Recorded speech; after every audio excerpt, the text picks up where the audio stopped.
How to import 2D files. SmartCut Quote supports 2D formats, DXF and DWG, making it easy to work with a wide range of design files. To get started with importing your 2D designs, follow these steps. Begin by clicking on the Add File icon, located on the main screen of the software.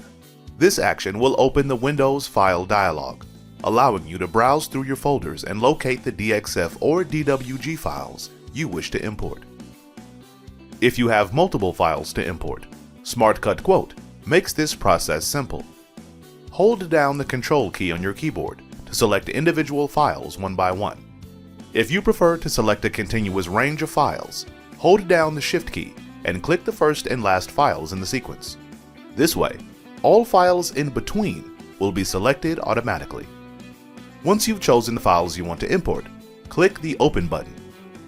The selected files will then be loaded into SmartCut Quote, ready for you to move forward with your quoting process.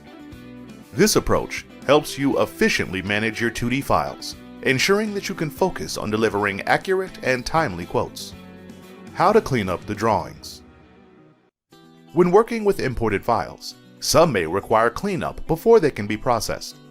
SmartCut Quote provides tools to help you easily manage and correct some issues. After the files are loaded, you'll notice that some are marked in green, while others may appear in red. Files marked in green are ready for processing as they are clean and error-free. However, files marked in red indicate that they have issues that need to be addressed before they can be processed.